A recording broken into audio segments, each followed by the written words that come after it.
If you could scoot half an inch this way, it'd be great. Make it look a little bit. There we go. That's perfect. I just want it to be centered and not look like garbage. I know you're okay with half button things in life, but you know. You ever hear of a ritual killing? I don't get it. It's your show. Start it. It's our show. This is the last. You were the chosen one! It was said that you would destroy this Sith, not join them! Welcome back, Couch Potatoes, to this astoundingly awesome episode of What to Watch. I messed up. Just when I think you couldn't possibly be any dumber. Welcome back, Couch Potatoes, to the latest episode of Rotten Potatoes. How's that for an intro?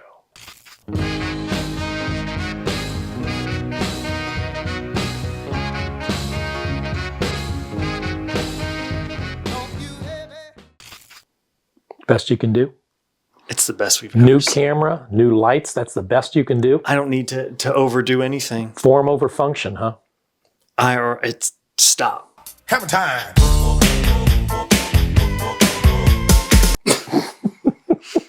He's just mad because he can't do it that good. You know, we started out, we're Rotten Potatoes. Yes, oh, we by the are. way, I'm Dr. Paul. I'm Diet Dr. Paul. Father, son, Good catch. boomer, millennial, talk about movies, all kinds of movies, pop culture, models. We do road trips kind of stuff. We started this thing out with a different name. Mm-hmm. What was our name? The Desert Island Institute of Film. Yes. And you know why? Why?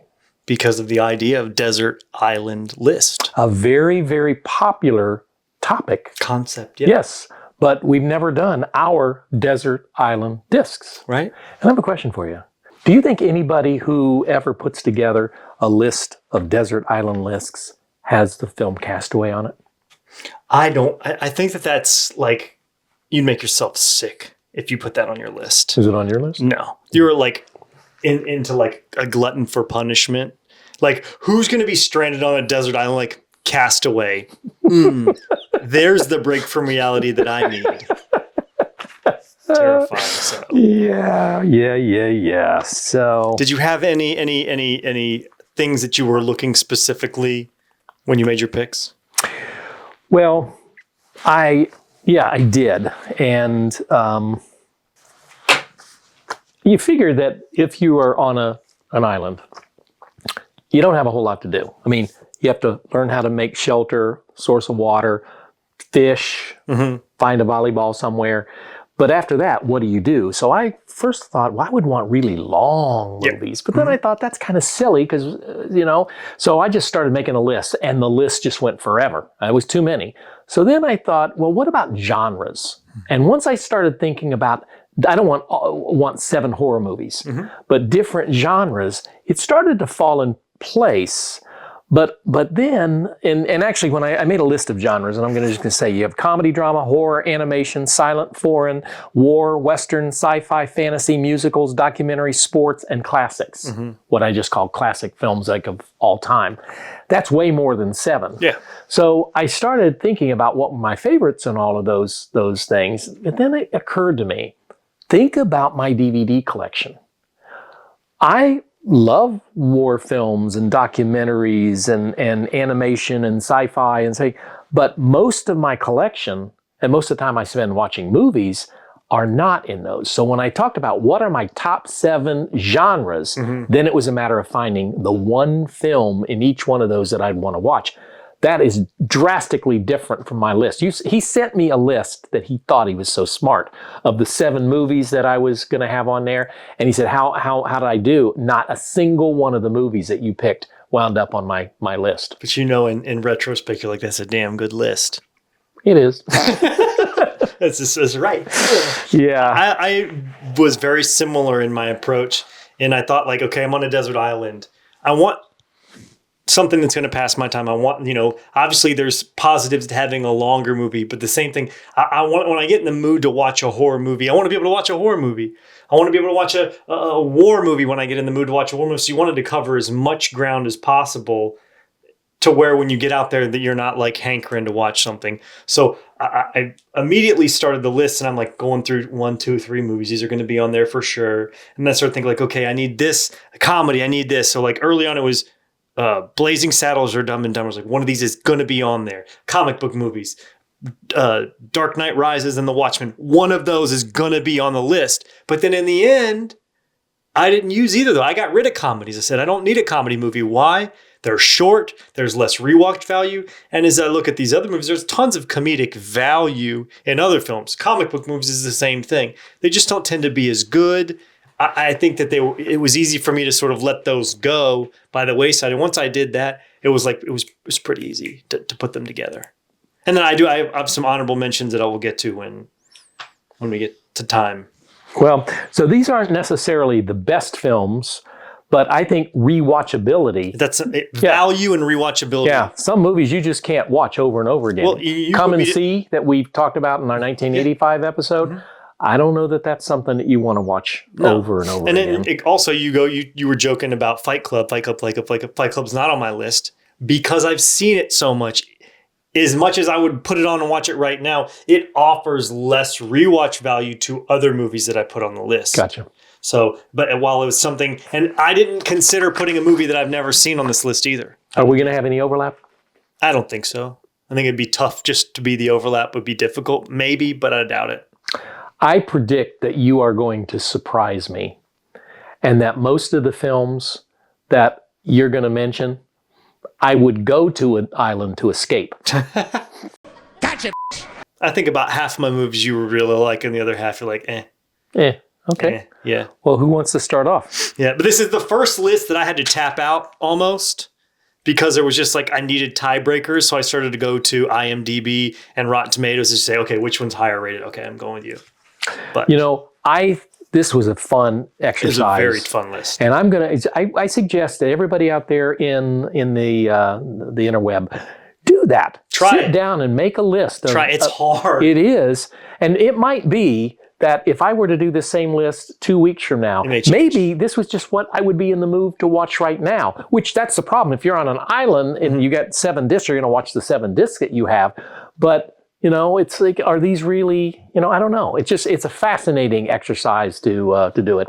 And we do the 7, which I don't know what he's going to say. He doesn't know what I'm going to say. We usually start, I didn't see these necessarily in order of quality because I have 7 different genres, but they did, in the end, they are sort of laid out. Well, then you didn't do it correctly because we go from 7 to 1. So. Well, I'm going from 7 to 1. Yeah, they just meaningless, so arbitrary start us numbers. out with your number 7 that nobody has either heard of or wants to watch.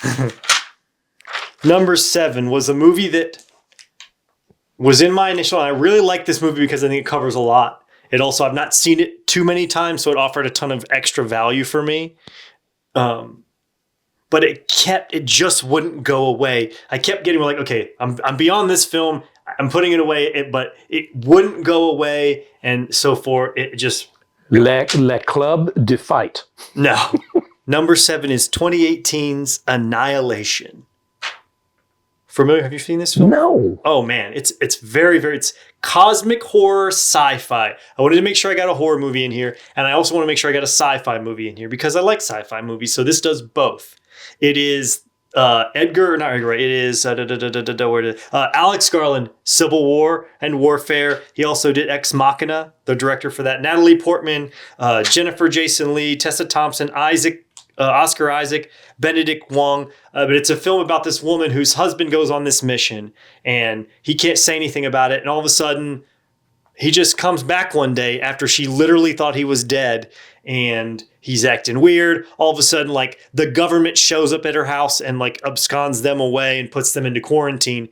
There is this place where it's like alien world on Earth where plants don't do what they're supposed to and animals don't do, and they just like starting to mutate cosmically. It's just strange, but it's so weird. It's got some of the most crazy like body horror, cosmic horror with animals and stuff. There's a scene with a bear in it that's really super gnarly, but it's totally cool. It sort of captures the same essence that you would get from like 2001: A Space Odyssey, where you want to talk about it afterwards. So I think it offers just a ton of extra stuff where it'll give you time to think afterwards. What's this movie mean? I have no idea. I've probably seen it 3 or 4 times, and I have no idea what this movie's about. But it's just good. It's good stuff. See how excited I am? Like I said, you're going to have 7 films that I've even never heard of, or It's just a dense movie. It offers a lot of value. You'll hear that from my list a lot. And it has rewatch value? Yes, high rewatch value. Okay. Well, I'm going to take your word on that. And Natalie Portman, she's not a bad look at. You have a tendency to skew towards more modern films. Not that you don't have, I've always said that you've been exposed to a whole lot of different genres of film and music and as that growing up, but you still are a child of the 80s. And so I Well, but again, I talk about value. So a newer movie will in an essence, always offer more value because there's less of a chance of me I've seen it so much. Yeah. All right. Well, number 7 for me, the genre, comedy. And my choice, 1994's Dumb and Dumber. Now, first of all, it is the legacy of this film. Most of the films on my list are like considered some of the greatest. I want to make Sweet Love to a Schoolboy again. Yeah. Most of them have been considered some of the greatest films ever made. This is not the case. It's been on a lot of lists, but most of the lists that I saw were the worst films of the year when it came out. It earned $247 million worldwide. It is filled with crude humor and sight gags. It is pure escapism, and I would think that if you're on a desert island, sometimes that you need that. What's to like about it? First of all, we've talked before, the chemistry between Jim Carrey and Jeff Daniels. Who can stand up against the force that is Jim Carrey? And it really, that absolutely does. Jim Carrey became the new Jerry Lewis in this thing. But Jerry Lewis never really shared the screen very well, but Jim Carrey and Jeff Daniels certainly did. I found it interesting that the casting choices, that wasn't originally, those two were not the original. The first casting choice was Gary Oldman and Nicolas Cage. That they set out to do. Nicolas Cage tried to contract for $2 million for the role, and they declined. And Jeff Daniels ended up getting with $50,000. They paid Jeff Daniels. Steve Martin and Martin Short both turned down the role of Lloyd. So this was clearly, they thought of Jim Carrey and Jeff Daniels as sloppy seconds, sloppy thirds kind of. Yeah, absolutely. Chris Elliott and Rob Lowe were also considered for the role of Harry. Yeah. I thought it was also interesting that I found is that the tooth, he's got the chip tooth. The hockey tooth. That's real. It's real, yeah. From a hockey injury. I didn't know He had that. them remove it for the movie. Yeah, the cap. I didn't know that. So anyway, it's a delightful film. We talked about it on here before. I tried to think of something new to say about it, and the casting was the only thing that I found. I'm going to need some fun on a desert island. Yeah, if I had a comedy slot, it wouldn't have made the list. It would have been, I would have picked Blazing Saddles purely because I've seen Dumb and Dumber so many times, but it's my favorite comedy movie of all time. It is full of laughs, but it's also full of pain. And we've talked about his that. humanization of the character and the scene where he cries when he's like, I'm sick and tired of having nobody. Yep. That's what puts it over the edge for me too. Yep. Nice. Number 6. All right, so I know Annihilation is like half horror, but we have to have horror on this list. And now, what's the horror movie gonna be? Okay, is it The Exorcist? Is it The Exorcism of Emily Rose? Is it Hereditary? I don't know. Maybe it is. Maybe it isn't. But then maybe it's not. But maybe it is. What is that? What is that? But it's not. I went with the one that I watched the least, and that is Martyrs from France in 2008. It's the one I've seen the least because it's the hardest to watch. And maybe I'll get on that desert island and shoot myself in the foot because of that. But I just think it offered the most. I've seen it the list. I think that there's more for me to pick from those bones. It covers a slew of different genres. It's got sort of like the possession aspect. It's got the gore aspect.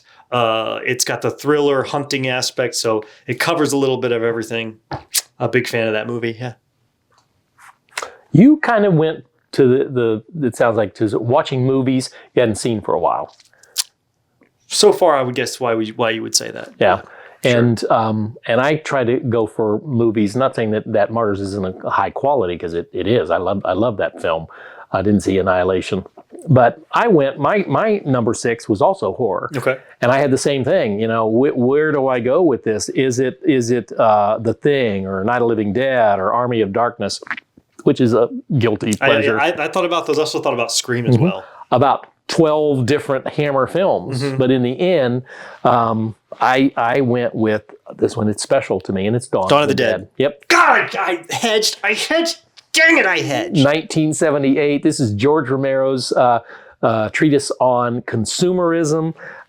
It is, I think it's the best of the zombie films that to date. And Roger Ebert, one of my favorite critics, the only movie critic ever win the Pulitzer Prize, in fact, he gave it 4 stars and consider it one of the best horror movies ever made. Pace Magazine had it number 8 of the 100 Greatest Horror Variety, number 23 of Top 100. Empire Magazine, number 14 of 50. Rolling Stone, number 8 out of 100. I don't care that the zombies are bluish. No, not at all. I just think the practical effects are great. The score by the Goblin, and it's just great. It really is a wonderful It's film. nice and long too, because there's the different releases. I have a special edition box set of it that has like a long, like super long release. That's awesome. Yes, I'm going to try to get special editions on all the ones that I take with me. They have lots Whatever the longest version is, that's the one I want. Plenty of special features and everything. It's special to me. I've gone to the mall. I've traveled to the mall, had pictures taken there. Yes, that's right. And I have not been there. Yeah, it's just... But it's my favorite zombie movie for sure. For sure, easily. I just like it. It's very cool. Yep. I just, something about the idea of being able to hunker down in a mall. It's just an awesome idea. Oh, it's just beautiful to, oh man, to just do your shopping. Right. And the mall there, they had food and everything. They had video games, had an ice skating rink. An ice skating rink, which no longer exists anymore. We'd be playing hockey. I don't even know anything about hockey. We made our own rules. Yeah. Until Tom Savini and his motorcycle gang spoiled it all for all of us. Yeah, I wouldn't have let that happen. Yeah. We'd have got him. All right. That was your number 6. Yep. Numero 5. The Revenant. Stop looking at my list. I'm not looking at you. I couldn't see it anyway if I wanted to. The Revenant. It's long, it's lean, it's mean, and it covers a vast majority, again, of genres. So thriller, drama, Western, super great acting, incredibly well made. Which is one of my favorite movies of all time, and tons of rewatchability. You never mentioned this film. I know it's one that I should probably talk about it more. I even wrote Dumb and Dumber on my list. It doesn't surprise me. I know you are a huge fan of that film. I considered Tombstone, The Assassination of Jesse James, or Dances with Wolves, but they offered less value than this film did to me. Those are all Westerns, Yes, kinda. yes. You consider Revenant a Western? Mm-hmm. It's sort of, it's enough. Mm-hmm. I didn't put it in my top 7 Western movie, but it's enough of a Western. Well, that's interesting, because my number 5 is also a Western. We're kind of jiving. It and it's just happened on accident. And this is a movie that I know you were alive when it was made in 1959. Rio Bravo. Oh, man. Yeah.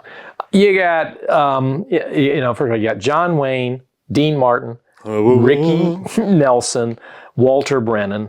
It is just a delightful, delightful film. A sheriff arrests the brother of this land baron and then keeps him in jail until a marshal can come to for the trial. It was made actually I didn't know this. It was made in response to High Noon, and which John Wayne and Howard Hawks believed was un-American. That a real hero doesn't cower and hide. A real hero stands his ground. Hence, you have Rio Bravo. This was the basis of Assault on Precinct 13 that John Carpenter did. It is the second highest rated Western in Sight and Sound's critics poll of greatest films ever made. And the American Film Institute calls it one of the top 10 Westerns of all time. Rewatchable. it's just amazing kind of film. And of all, I mean, is it the greatest Western ever made? No, but it's one that you can watch over and over again. It's one that's if it's on television, it's kind of like Shawshank Redemption. If it's on and you're flipping the channels, I own this one on DVD. You're going to stop and you're going to... Surprisingly. You sure you don't have my copy? No, I own it. Okay. Yeah, I get why you'd pick it. It offers a lot of the value that I talk about in terms of having, it's funny, it's dramatic, it's Western, you've got all the different actors in it. So I can see he's hysterical in it too. He steals some of the scenes early on. But I could see why you picked that movie for sure. Yeah. All right. My number 4. So I had to put a Quentin Tarantino movie on the list, and this is my newest Quentin Tarantino obsession, and I think it's probably his best movie if I had to take a guess, and that's Once Upon a Time in Hollywood. Again, and it offers the value of being one of his more new films, so having seen it less, but Leonardo DiCaprio, Brad Pitt, Margot Robbie, Emile Hirsch, Austin Butler, Margot Qualley, it's just super duper do. Any Tarantino movie would do in this slot for me, as long as it's not Jackie Brown. Other than that, I'm okay. Jackie Brown and Kill Bill, they're okay. Don't get me wrong, they're not bad movies, but they're just not my favorites. And your number 4 is a Quentin Tarantino movie too. Which one is it? No Quentin Tarantino on my list. It wasn't a genre. What genre would you say would you put him in? Again, I don't know. It maybe thriller, drama, comedy, dark comedy. Somewhere it offers a lot of value in terms of the different things that you have in there. I think he does genre updates. Yes, he takes the genre and he invigorates it. Mm-hmm. I mean, yeah, I do. I like every film that he and I'm not I don't have a problem with Jackie Brown either. I probably don't like the one, the Nazi one. Inglourious Basterds. Yeah, that's probably my least favorite. Everything that he's done. I figured you'd say something stupid like that. Yeah. Well, my number 4 is the category, the genre, which is kind of silly because it can be any genre, but it's foreign films. I love foreign films. I watch a lot of foreign films. What do you? Because you're right. It could be any genre. Yeah. The foreign film's not really a genre. Yeah. But I do. I love foreign films. And because it's, I say before, I like to see something new and different and a different culture. And foreign films often do that. If they're shot in another country, or different sensibilities. And my choice by the way, is the Three Colors trilogy. You can't pick 3 movies. It is in a box set. No, because I couldn't pick Lord of the Rings. Yes, you could have. No. Yes, you could have.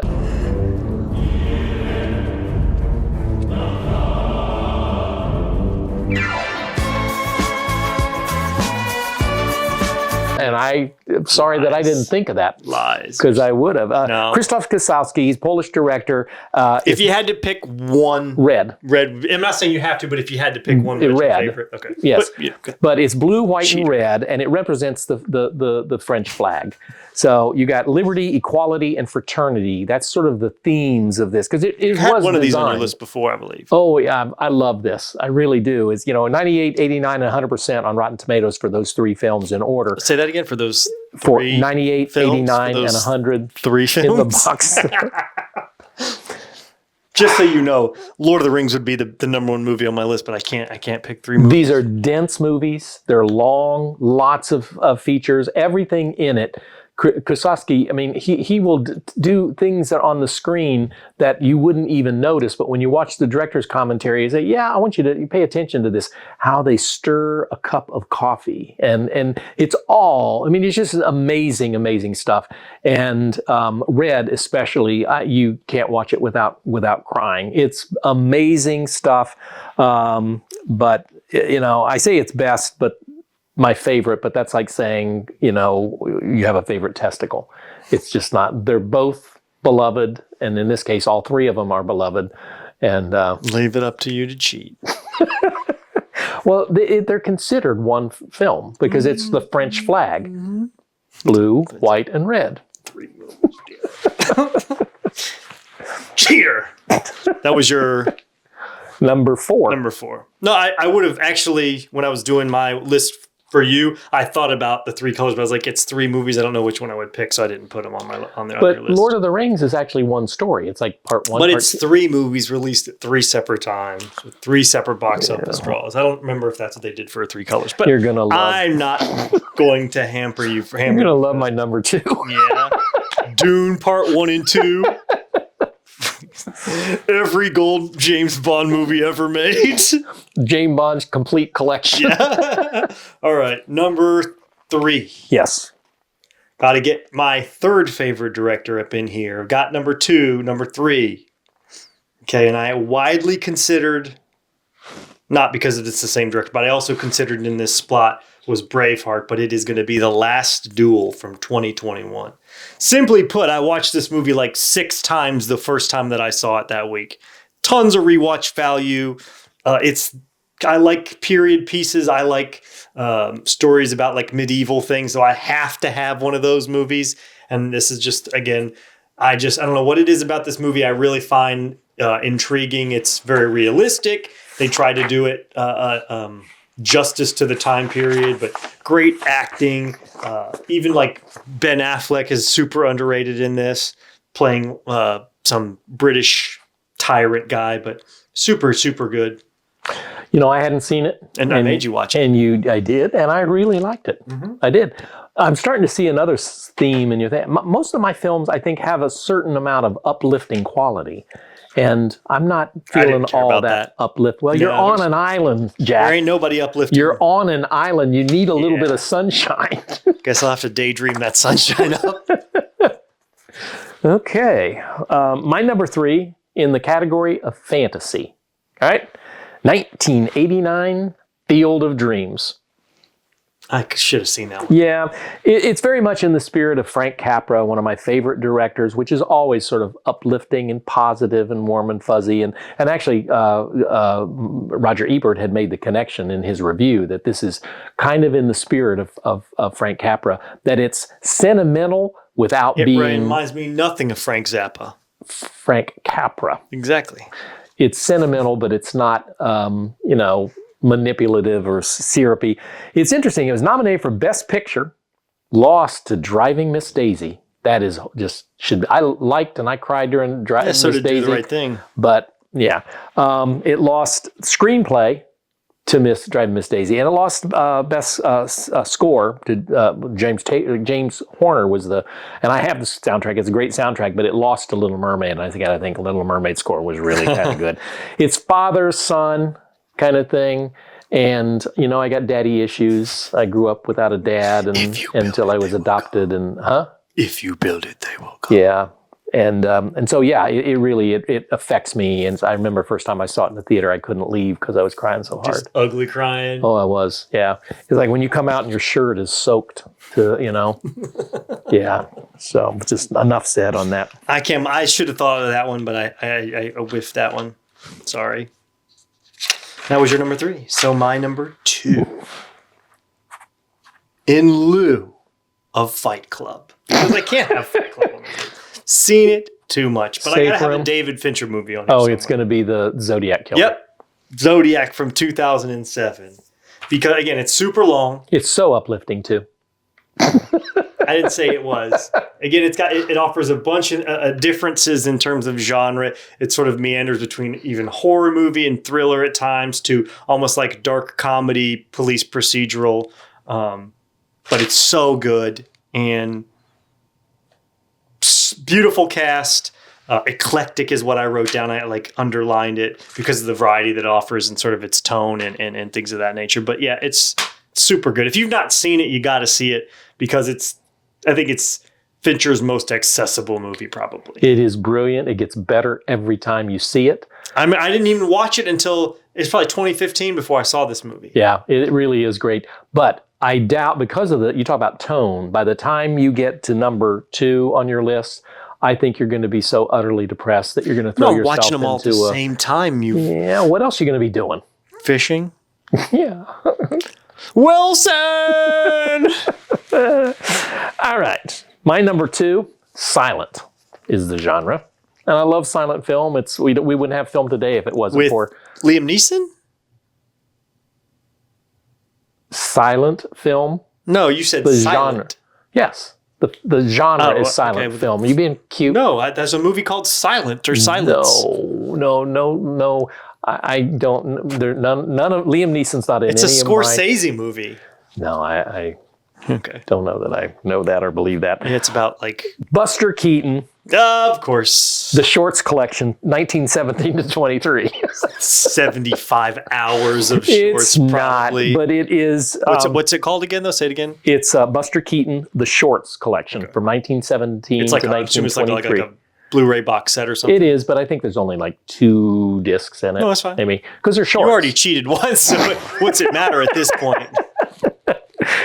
It includes. He got to start with Fatty Arbuckle, and so Dewey. there were 2. You know, he gave Buster his start.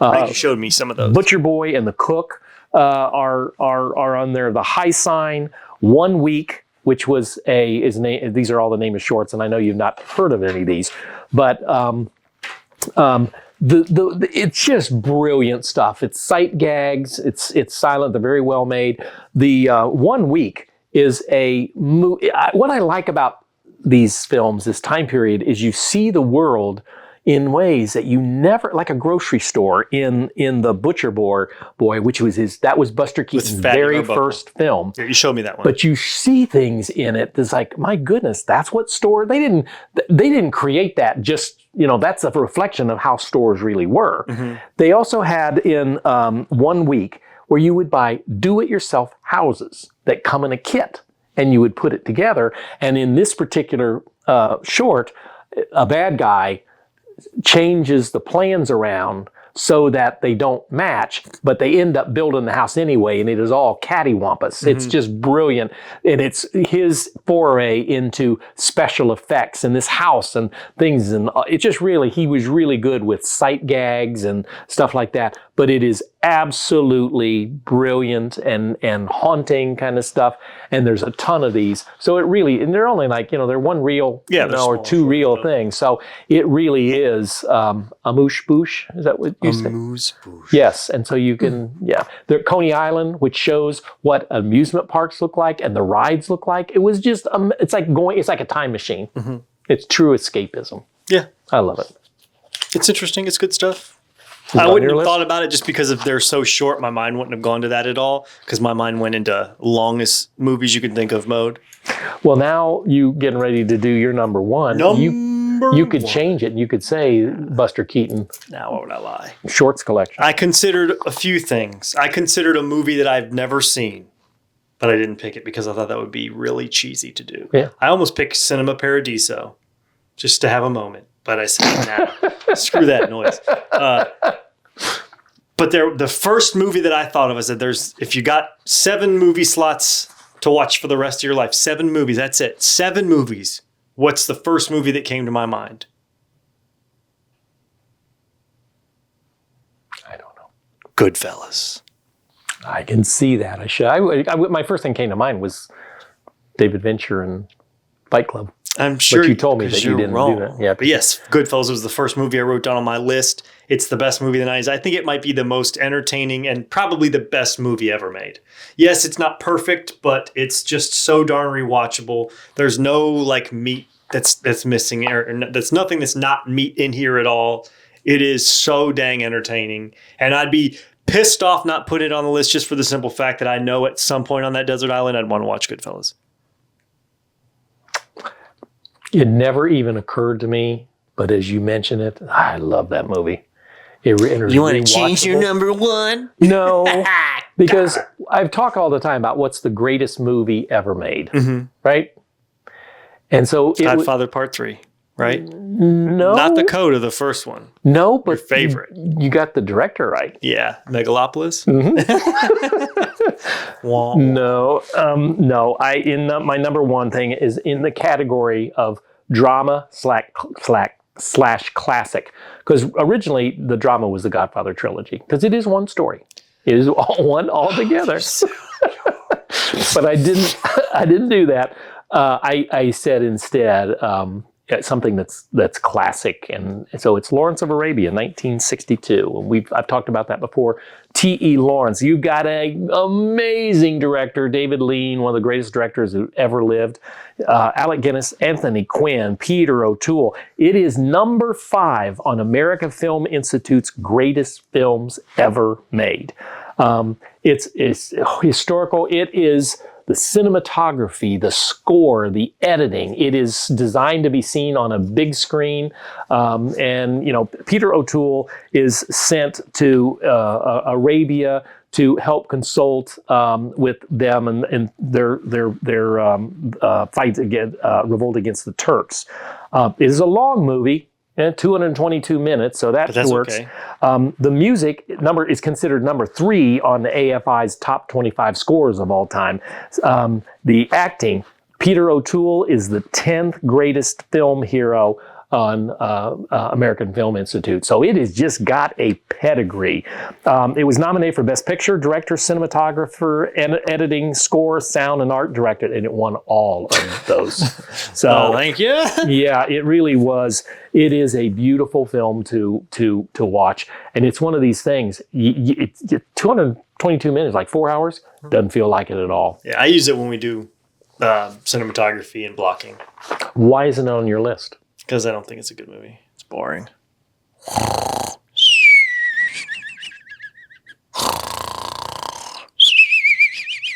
Did you have any honorable mentions? I did, but I'm not going to mention them Why? because there's too many. There's too much. Everything else. Pick a couple. Well, the Godfather trilogy, you know, the Hammer films. I mean, is every single genre on here? I mean, Cinema Paradiso. I mean, we've talked about, you know, about that. So what are yours? What? No, let's see. No Superman. No Fire Down Below. Yes, that no was Shawshank the first. Redemption. All of those. That was the first thing I was that I just thought curious of. about those in particular because Well, you like those a lot. Superman was number 1. You know, kind of. Close to being on there. And it was in the fantasy category, and in the end, is maybe I've just seen it too much. I know some of those movies you've used on lists before. Yeah. Yeah. For me, there was obviously Lord of the Rings, but there's just too long, and I didn't want to pick 3 of my 7 movies on Lord of the Rings, so I kept that away. American Beauty, Snatch, Whiplash, Tombstone, Braveheart, Dark Knight Rises, The Matrix. Yeah, some good stuff. No Fight Club. No Fight. Well, I mean, Fight Club obviously was an or on here, but I've seen it too much. Yeah. You know. All right then. So Viewer mail. we do. This is from one of our many fans. Super fans. Yes, super fan. Yeah. Actually, we should get some 8x10 glossies that we can autograph. Sign them up. Yeah. This is from Laurel Matthews. Okay. I don't know if you. I am familiar. Yeah. This is actually his mother says, I just watched you and Paul Jr. on Rotten Potatoes. Yeah. You made me laugh, both of you. First of all, I'm the one that makes the laughs here. She laughs at what you look like, not at your jokes. You are so much alike. How dare you? I am untethered and my rage knows no bounds! You're not allowed to watch us anymore. You can edit it before you read it Yeah. out loud. And you're having so much fun bantering between the two of you. I can't help tell you what joy fills my heart. I see how much you love your son. It's not true. That's impossible! And it's obvious how much your son loves you. So thanks for those comments. And my mom, I would love for her to write us a letter, but she is no longer. She's not live any longer. She's not. Yep. But she would probably not watch us.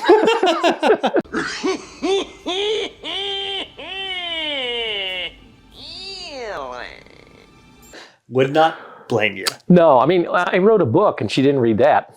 Well, I don't blame you. So, yeah. So, you're probably wondering too why we are addressed. Today is the January 20th. Anything happening? Months later.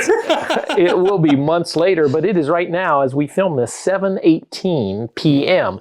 Anything happening at 7:30 on the 20th of January? Any sporting events of note, like bowling or World Series of Poker? It's going to be, I'm going to cut to us crying. Yes. Okay. Trying to stay Well, disconnected. thank from you it. for stopping in. Thank you. This new equipment that we have, the new lighting system that's clearly so bright. System. Yeah, new camera, new lens that's the size of a Greyhound bus. Serving no purpose, but that's okay. But thank you. Like us, subscribe to us. Checks, cash, money order. Rubies and gems. Yes, that's fine. We appreciate your feedback.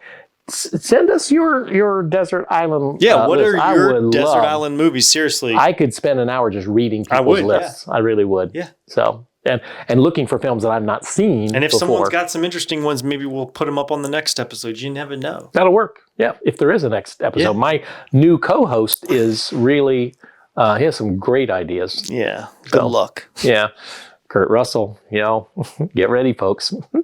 I'd watch We will see you at the movies. Kill